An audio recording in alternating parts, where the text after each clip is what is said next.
Hi, welcome to Infusion Health, the podcast. I'm comedian Chris Patrick, a.k.a. self-proclaimed power man, and I'm here with my co-host and significant other, Rach. Hi, beautiful people.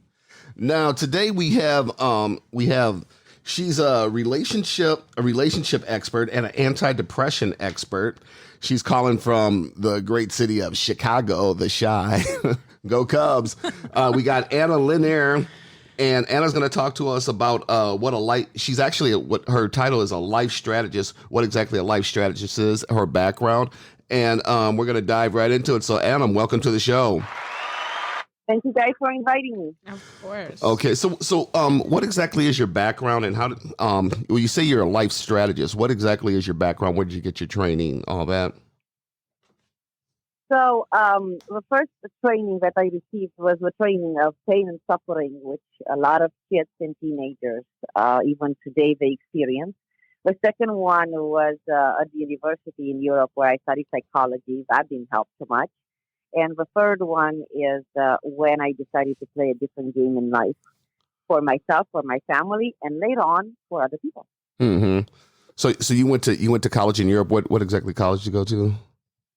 So we went to what is called University of Psychology, which is a European university. Okay. And it was super funny because all the kids that we were there, I was there at 19 and a half, almost 20 years old, we were all depressed and suicidal, and we were there to help ourselves. So today I joke when I say that we entered as chickens in these kind of universities and environments where we ask for help practically, and we exit cows with a lot of books in our belly, but no skills. 16 years after I graduated from that university, I got out of depression. Okay, so you graduated with a degree in psychology, or? Yes, and I decided not to pursue a profession because everything they taught us was equal to nothing. So everything they taught you was what? Come again? Equal to nothing. Equal Garbage. to nothing. Oh. Yeah. Oh. It didn't help her in what she's doing now anyway. So okay, so let's fast forward. You graduated from the university in Europe. You come to America, then you start doing this. What was your next step after that? So we started doing this only about 7-8 years ago. Because it's when I succeeded to overcome depression. It took me a very long time to find the right formula, the right strategy to do this. I have tried different types of strategies, and I failed about 3-4 times before until I found the right recipe, if you would like to say it this way, because there is a right recipe. Okay, the right recipe for depression. So what to get out of depression? To get out of depression. So what's the right recipe to get out of depression? So there are actually three key steps to do. The first step is to learn life skills. Some people are born with it and they never get into any kind of suffering, depression. And most of us, the rest of us, we don't have a clue about these particular life skills, relationship skills, emotional skills, mindset traps. So these are learnable skills that anybody needs to learn so they won't fall into the deepness of that sadness, of anxiety, of life is suffering, all of these. So this is number one step. Okay, well, you say... I'm sorry. You say life skills. What exactly? You said to learn life skills. What exactly does that entail? That entails in the fact that we've never been taught how to look at men and women as part of 4 different energies. So there are only 4 types of men and only 4 types of women in the world. Okay. Nevertheless, we all think we're individuals and we don't get along with each other. And everybody else is different, and we are different. This is not true. I'm part of a 1 type. You're part of 4 types. Everybody's part of these 4 types. Not knowing these little details, they make us differentiate from each other instead of understanding how we can all work together. Okay, so what are the 4 types of man? The 4 types of man is the creator, the manager, the visionary, and the king. And the 4 types of women is the princess, the mistress, the queen, and the mother. Okay. So the princess, what exactly? So out of those four types of men and women, who's most out of those four types? Who's most likely to get depression? I would say any of them. Any of them, yes, but the ones that are linked to the air element or the earth element. So the princess and the mother, and also the creator and the kings are more likely to be in depression because they do not like changes in life, and change is the only constant in life. Mm-hmm. So when you mean changes, you mean like moving from one city to another, or moving from one place to another, Or problems in the relationship or problems in your life. Yes, and change has to do with how fast you adapt mm-hmm. in life, and how can you see the same problem from two or three different perspectives, Mm-hmm. not only from your one set of glasses or perspective, right? So how can you see the same problem from total different perspective? Like most people, they complain about the toxic environment at work. All those toxic people are just hurt people. They're just people in pain. They don't want to be toxic. They're first toxic to themselves before they're toxic to anybody else. But if you look at it from one perspective that, oh, they have something with me, and you don't see them having a suicidal kid at home, or his wife with anxiety at home, problems, with their parents. If you don't see different perspectives, these kind of changes in view, then you label life as suffering, as pain, and you stay in it instead of getting out of it. Mm-hmm. Well, usually when I work with, luckily I don't have toxic people at work, but usually when I work with people like that at work, toxic people or people who are just upset up. Me personally, I just avoid them. I'm just like, hey, you know what? This is how this person is. If I got to deal with them, I'll deal with them. I'll deal with them very, very, very small or whatever, and then I'm just gonna go on with my work, or just don't go over to his side of the office or whatever. Yeah. So those people are people in pain and people hurt. And yes, nobody can help another out of pain, depression, anything. They have to make their own decision to be helped. Mm-hmm. They have to take appropriate action. This is one of the reasons why we weren't able to defeat this condition until now, because no amount of talking, no amount of just complaining is going to solve the problem. Doing action will solve the problem. And the problem that I had in my lifetime was 27 years of depression. And by the way, when we're recording this today, my mom's birthday happened and she died from depression. So the problem we had is that we did not have the right actionable steps to get out of this condition. Mm-hmm. And we stay in it, lost of what should I do? And you just stay in it and think it over and over and over again, and you do nothing because you don't know exactly what to do. This is why we have actionable plans of exactly what to do. Step 1, 2, 3, and what to do at each of these steps. Now, in the series that you sent me, you said that there's 3 types of people in depression. Yeah. Can you enlighten us? So there is one type of person that you hear about. They're depressed, they're sleeping all the time, they have anxiety. I consider them at the bottom, right? So if you imagine like a building, they're like in the basement, like all their life is dark, fully dark. These are usually children that you hear about being suicidal, and even adults, if you're the age of 44, you hear about it all the time, right? The second category of people, we call it the warriors. So when you see that life doesn't work for you, like I saw that I went to university, I tried everything and nothing worked, you're just going to the battle with life. You're just taking your weapons and keep going and just push it and just fight with everything and everybody and this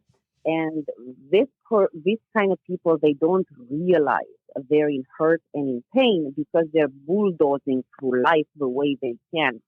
But there is a signal that they are bulldozing in the wrong way. And usually these kind of signals are either they get sick of different illnesses around the age of 40, or their child ends up depressed. This is the signal that is like you're not doing the right thing. That you're supposed to surf with life, not bulldozer through life, not fight with the ocean, but actually surf on the ocean, right? And then is a third category that has done extensive personal work. They're usually single, they're usually divorced, single, it's like in their 50s. They're afraid of relationships now because they don't understand that, life is built on relationship. They just like escape from a relationship and they're just, running isolated. Mm-hmm. We call them magicians and they're looking for the actual taste of happiness because around the age of 50, you want to live a couple of days happy before you die. Very simple, right? Mm-hmm. So you can call it middle age crisis, whatever you want to call it. And they're looking for different ways of finding the purpose of their life. Mm-hmm. They're looking for ways to find why was I on this planet and why I'm still here. Right. We call them magicians. They're like one step away from reaching to the top of a building and seeing the sun. Mm-hmm. Well, a lot of people rush around and they're working and they're doing this because they want to make money because they want that nice house, that nice car. They want a vacation in the nice places and stuff like that. So they run their bodies and they run themselves working rapidly. And so you're saying that some of these people are actually depressed, but then sometimes when you have all that and you've been everywhere, it's kind of like, do I really need all this? So it's always something we were taught to be competitive, right? The school teaches us how to work, how to make a living. It doesn't teach us anything else. So for me, it was, if I get married, I'm going to be happy. I got married, I didn't get happy. If I get divorced, I'm going to be happy. I did that too. If I get remarried, I'm going to be happy. Did that too. If I finish one university, I'll be happy. Did that. If I finish the second one, I'll be happy. Did that. If I buy one house, I'll be happy. Did that. The second house, did that. I have a kid, did that. And you end up at the end that you're running like a treasure hunter. Mm-hmm. That you're always seeking and you're always thinking that one more thing is going to make you happy. And at the end of it, you're like, oh God, I'm exhausted and I still didn't reach there. And this is exactly why, because people are not taught to take life in an easier way. To not fight it, to play with it, right? To consider it all as a game, to make it easy. And they cannot make it easy because they don't have specific life skills. It's exactly what I teach. This is what I'm a life strategist. Specific life skills to make life easier.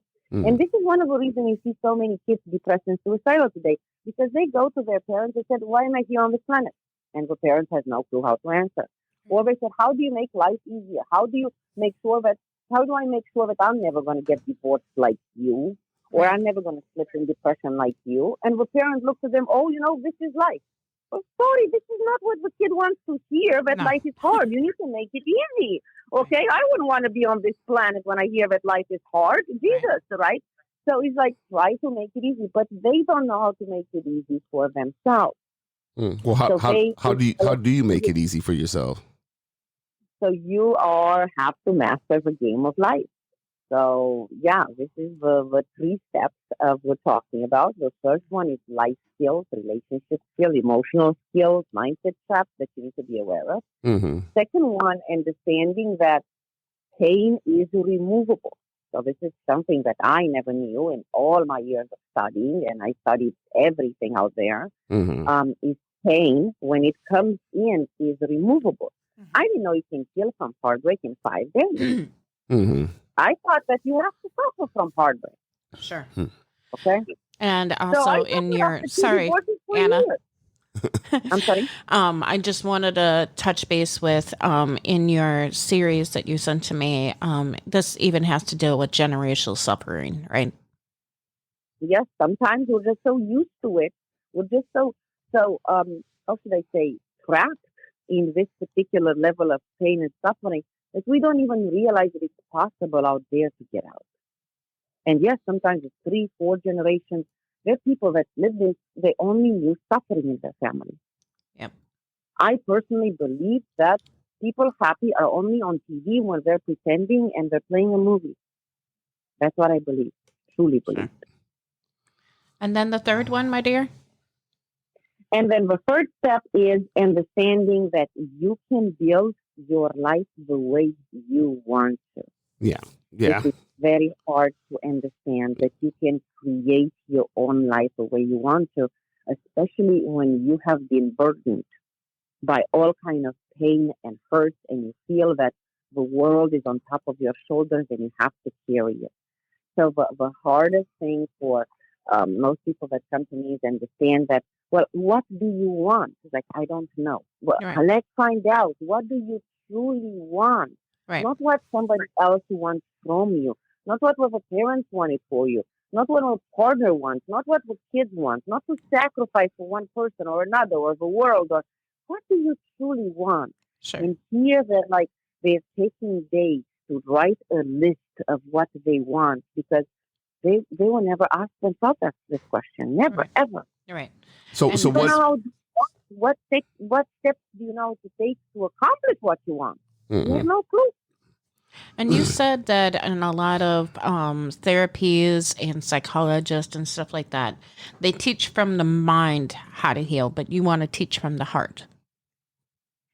So it's how should I say, the pain is in the heart. Right. So we actually have adopted it for the last 2,000 years that I know of, right? We always, for example, even love. When I teach people true love, they said, this doesn't exist. Like, if I teach you love, this exists, yeah, but love equals pain. Love equals suffering, right? So even love, we have assimilated as some kind of pain and suffering in the world. So this is when I say, no, we're going to teach you true love that has nothing to do with suffering. Mm-hmm. Okay, that has to do with trust, respect, understanding, and evolving, because this is the acronym of TRUE stands for trust, respect, understanding, and evolving in a relationship. And everything that we saw, including the way we look at work and we look at, going to work is like exactly like you mentioned, you're hustling. You start from below in a company and you work your way up. It doesn't work anymore. It's just a ladder of pain and suffering. And you don't even ask yourself, do I truly like this job? Is this exactly what I'm good at? What is my purpose in life? We've never asked ourselves this question. We just went like automatic, like, Right. like machines, like somebody was pushing a button and we're just going there. We are human beings. We're not sheep. We need to question things, especially about ourselves. Okay, but what about let's let's look at the life of the average person. Okay, you're born, you go to school, you go to middle school, you go to high school, you graduate high school. You're taught, okay, you got to go to college or learn a trade to get a job, so you can have a house, so you can have shelter, so you can buy food, so you can have shelter, so you can have a car. And what you're saying is that some people just go and just take any old job, but I'm talking about people who've actually studied for this job to be psychologists or whatever. But now I got the good job, now I got the house, or I got the house, the apartment, the condo, or whatever. I got a nice car. I can pay my bills on time and all that, but somehow I'm still not happy. So what's your take on that? So you're not happy because you ignored everything that's amazing in life, correct? Mm. So probably you spend money on divorce, on kids with problems, okay? Yep. So, and we consider that these things are normal. And I Yeah. said, people, no, this is not normal. Mm-hmm. We need to find what we're truly living for and how to have amazing relationships at family level. Between the age of 6 and 25, the kids, what they see, this is exactly what they're going to repeat. If they're going to see a job on autopilot like this, just keep on going, they think the world is like this. If they're going to see divorce, they think it's normal to be divorced, Mm-hmm. right? So these kind of things at that age, between 6 and 25, you can change it and give them the freedom to be happy, to choose themselves, and give them the skills to do that. Right. because they have no clue. Usually with parents, my mom doesn't know anything about what we're talking about it today. She was extremely educated. She never heard of one word of what we're talking today because they live in an automatic world where it's just going to find a job. How about me being happy? How about me having a happy marriage? How about me having a happy child? How about having zero tension in the house with everybody? These things did not exist in my generation. Mhm. Well, what about, okay, you got the person who is happy, but then also too, they gotta pay their rent, their mortgage. They gotta be able to get to work. So a lot of people, they may not like the job, but they're doing it for survival. They're doing it to keep. I gotta eat. I gotta have. Survival still holds a lot of pain inside. So exactly like you mentioned, don't like the job. That means you haven't found your true purpose in life. Because when you find your true purpose in life, you're never tired. Like goodness, I just traveled for a suicidal teenager. I think I slept 2 hours before we recording this podcast. For 60 hours, I was up. Mm-hmm. I haven't slept for 60 hours straight. And I wasn't even tired. Right. It was just the fact that when you are living your true purpose, you get your energy from inside you. You never get tired. Your job is not a burden. Your job is not a job. It's the reason for your living. Mm-hmm. Right? So when you get to that level, when you can do 2-3 jobs if the reason for your living is to support your family. And if you have an extraordinary family environment where they respect you, where they say thank you for bringing food on the table, which most people do not have. We have entrepreneurs. We have a lot of people who come home and they're either invisible or nobody respects them, nobody loves them, and they feel more exhausted when they're at home than they feel at work. Right. Because it's not that love that fuels them up to move forward. It takes them down with resentment and angry and family problems and anxiety, kind of things. So this is why we teach people how to master the game of life from within, from the family setting. Work is just an additional thing that, yes, you have to do to live. But if you don't do what you truly like, if you haven't discovered what you're good at, if people don't love and respect what you do, you practically live for nothing. Right. Yeah. Well, I've always said, you gotta heal yourself first, because I've had friends who've they were with this girl, and then I see them again, a month later. It's like they're with this. Oh, this is my girlfriend now. They're like, well, and then it's like, well, who's this? Well, this is my girlfriend now, and they keep switching. I'm like, you know what? I think what you need to do is you need to figure out you first before you start. You're having all these relationships, and you got to be with this person. You got to be with this person. You break up, then you get a new girlfriend. You got to figure out who you are and what you like, and you got to figure out you first, what exactly you want, instead of just going after a relationship. Like maybe it's a good idea to spend some time alone. Well, I don't think it's just relationships that people do it with. They do it with their careers too. Yeah. An average person changed their career about 5 times. Yeah. Because nobody figured out what they want, right? So they didn't strategize their life. They just live it by the ear. Okay? Right. It's like, today I'm going to do this, today I'm going to do that. There is no plan. There is no strategy here. And it's super funny you mentioned that, because we had a client, I think last year, his name was Sean, and he comes to me and he tells me, I've been to 1,000 dates, I think. I'm like, you did what? I've been to 1,000 dates. What is wrong with me? Why I can't find the right woman? Like, what kind of woman do you want? Oh, somebody that loves me and respects me. I'm like, hey, listen, you live in fairyland. Yeah. Okay? What kind of woman do you want? Do you want a princess? Do you want a mistress? Do you want a queen? Do you want a mother? Do you want 2 of these in one, 3 of these in one, or all 4 in one? What do you want? And he's like, I have no clue. So I gave him exactly this relationship course that I'm having. And he's like, oh, now I figure it out. After 8 days, he got engaged during COVID.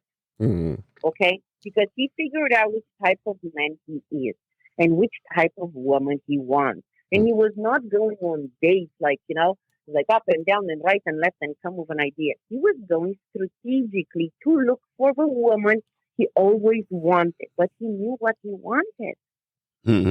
Right. And that's the difference. Well, that's the thing with me. Like, a little bit about my life. I started out when I was a young kid. My brother played guitar and bass, and then I wanted to play drums. So then I played drums, and I played drums professionally for like 10 years. And then I started doing stand-up comedy. I did stand-up comedy professionally for like, 10 years. And then, I was like, okay, what am I going to do now? So then I did a TV show, a local TV show on cable. I did that for a few years. And then basically rewind up to the day I found it. I ended up falling into something that I like doing. And I started a business doing it, and I'm happy doing it, but I still work a job. I kind of like, but I'm one of those people that pays the bills. But I'm more and more. I see myself more and more focused on the side business, and I'm just kind of like, okay, when this really kicks off, I might be able to leave this other job and just focus on this. So you're a creator. You're clearly a creator. Yeah, yeah. But it's trying, I'm a Taurus. Exactly. You're a creator, and it's trying to balance all elements in life. And it's totally fine to balance what you truly like and to balance your work life, because you don't want to be a loser on a couch, right? That's one exactly. thing that a man doesn't want to be, a loser on the couch, right? Yeah. So it's very, very important. But you see, most people, what should I say, they don't know what they truly want because it's too much pain in their heart. Okay, well, that's simple as that. That's kind of what I'm getting at. Now, you say most people don't know what they want, but my thing is, what I'm trying to ask is that sometimes when you go through life, sometimes you may be looking for it, and sometimes it'll come to you. Or you just got to go look. Like it may be a year, maybe 2 years. Like I still don't know what I want. And then it may be 2 or 3 years, 5 years where you just got, hey, you know what? I really like doing this. This is what I want to do. And I've read stuff like where guys were like CEOs and making big money in big corporations, New York, LA, all this. And all of a sudden they quit, they cash out their 401k, they move to Hawaii and have a little hut and they make surfboards. And they're like, I'm truly, truly happy. I've always wanted to make surfboards. I always wanted to surf. I love surfing and this is what I want to do. And they left this, Fortune 500 company making big money all to do that. I would think it's because they're like Anna says, they're finally not listening to their head. They're listening to their heart and what they want. Yeah. Exactly. And they put money first, right? And maybe they have to put money because they have to raise a family. Yeah. But when you find that true love within yourself for a partner, for, being appreciated by somebody in your family, this is it. When you can open your heart without ever being afraid of being hurt, that is a magic button. Right. Yeah. It's amazing. Right? And then you don't get hurt by other people. You don't end up depressed. You don't end up believing that everybody in life is there to hurt me in a way or another. Mm-hmm. There is no anger towards somebody that they're hurt themselves, probably, right? We're not here to hurt you. They're just running away from themselves. Okay, and you just happen to be in their way, right? So if you look at life as a different way, as a different perspective, as a different strategy, right? This is what I teach, to turn life into a wonder, and it's amazing. Mm-hmm. Well, like our daughter, she graduated from high school.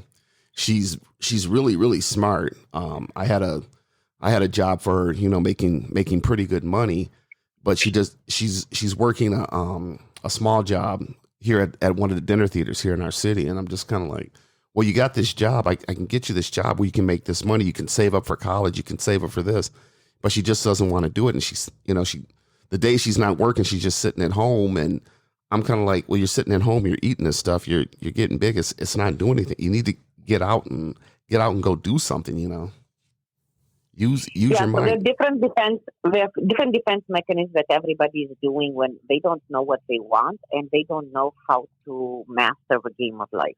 Mm-hmm. There are different defense mechanisms.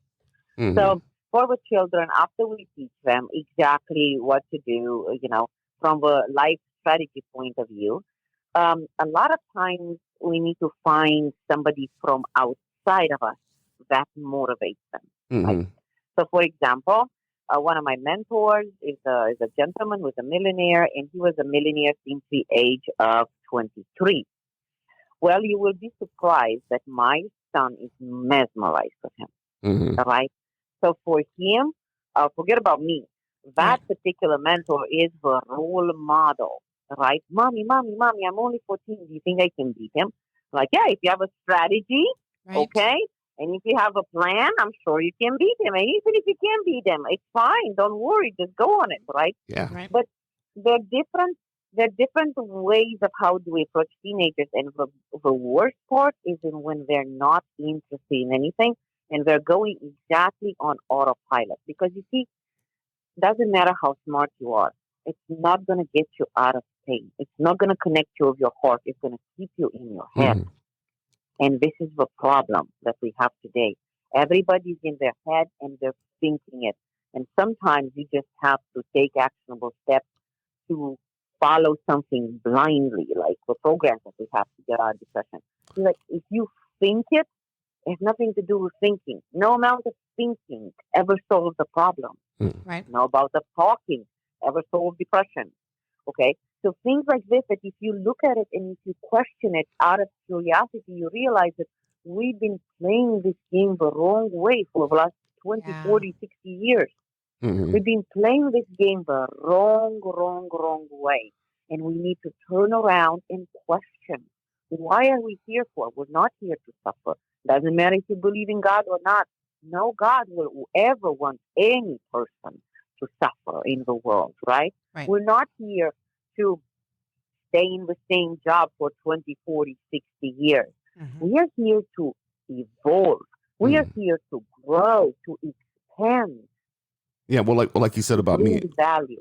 Well, like you said about me, I am a creator, and um, I've been fired from a lot of jobs and stuff like that. But when I have been let go, it was always one of those things where it's just kind of like, well, I didn't really like it anyways. This ain't really what I wanted to do, and I just moved on to the next thing, to the next thing, to the next thing. But then it got to the point to where, hey, I need to find something where I can get a stable job, where I can make the money and all that, so I can create and do what I want. So Be happy. yeah, but sometimes, like you say, working a job you hate, sometimes I think it's better to go and do these jobs that you hate, because those will lead you, those like, I don't like being here, I don't like doing this, but then those will lead you to what you want to do, and those will help you think more like, this is what I really want to do.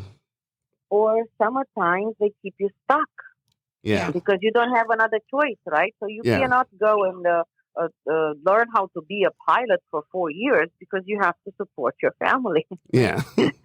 Right?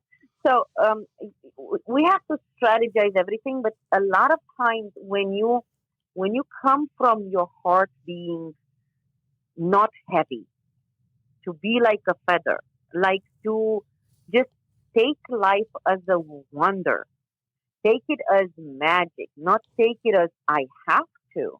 Right. Yeah. Sometimes it's the only perspective that will bring you not only happiness, it's exactly what you're looking for. For example, I have to be honest with you. When I overcame depression, it took about 7 months for me because I was one of those stubborn ones that knows it all. Mhm. LOL. Right? So I never believed that this is what I'm going to do today to help other people doing it. Man, when you get out of that suffering, I thought I caught God by a leg or something, and I didn't know how to fly away from everybody that's ever been hurt. Yeah. Right? Until mentors came to me and they said, "You should do this." I'm like, "What? Who, me? Man, do you know I was suicidal at 19? Do you know how much I suffered since the age of 7? What are you talking about to me to do it?" No, you should do it because you understand every stage of it. You understand how it is to be a child depressed, a teenager depressed, a young adult suicidal, Right. an adult depressed, an adult of alcoholic mother, an adult abandoned by his father, my father abandoned me.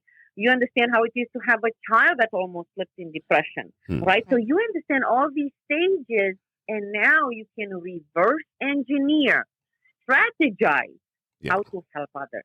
Oh yeah. Well, Anna, So this. we don't do it by the year, right? It's like, oh, I think today should do this and today should do that. You Mhm. are strategizing because this is why a lot of people don't succeed to overcome these conditions. They have no strategy. They have no strategy that works. They heard one thing today, one thing tomorrow. They're trying all of it, and then at the end said nothing works. Nothing works. That's failure. If you Yeah. don't have a strategy, This is failure Yeah. from the beginning. So so to the listeners out there, you have to strategize. Sit down and strategize. Anna, this has been an interesting. Actually, I already have a strategy for everybody. She already has it. She already has it. So people can go to her and get taught. One of the things about doing this podcast, Anna, is that when we're doing it, and sometimes, we're talking back and forth, and you're looking at the clock, but this is one of these ones where we're doing the podcast, and all of a sudden you look down like, oh my God, we're out of time. We could go on forever, But yeah, we do have to come in. We'd love to have you back on and talk again. But you said you have Ask Anna. Is it .com or whatever? Can you explain? Okay, so we have a strategy to overcome depression for adults and for parents who have teenagers with problems. We have it for free at this website, betteraskana with one N.com. ANA, betteraskana.com. And I will drop that in our links. Yeah. Yeah, because we put the strategy there for free. The reason why we did that is because everybody gets entangled in how to get out, and they listen to a lot of broken people that are more broken than them, okay? Right. So this is one of the reasons we actually opened this website with other resources too, like classes for parents and classes for healthy relationships, and everything is for free there. So nobody can have the excuse that, I didn't know the right thing. I tried everything and nothing worked. No, this is the strategy. If you just follow it, this is it. This is the key. So you have no excuses. It's totally free, people. To follow it. Mm-hmm. Yeah. So the key is there. You only have to take action to follow it. Yeah. If you don't want to take action, if you think talking is going to get you out of it, you can talk to another million people. Nobody's going to solve anything. Mm-hmm. Right. So, and then you're on YouTube too. Where can they find you on YouTube? So Anna Lennyr, ANALENNYR. Unfortunately, we have many clients that we didn't have too many videos yet, but I'm working on it. Right. It's so much better to go to our actual site, and she is so informative there. Yes, and I have I travel sometimes for suicidal teenagers, and we're doing all these kind of things, trying to teach people how to master a game of life, not a game of suffering. Right. Okay. So, you can go to Better Ask Anna, ANA, and like Rachel said, they'll be on she'll have the links up on, explain on our website, or we'll have it in the description. In the description, yeah. We'll have, and if you want to get in touch with Anna, you want to see some of Anna's videos, make sure you check them out on YouTube, because they are really good. And like she said, she has a strategy, and it's all for free. So check that out. And we're going to let Rach close us out. All right. Thank you, Anna, for joining us. On here, we're trying to build lines of love where history was born, building lines of hate, and teaching you guys how to be your best advocate. Go follow Anna and teach yourself how to truly live with your heart. Anna, thank you so much. Thank you. Thank you, guys. Love you. You too. That's it.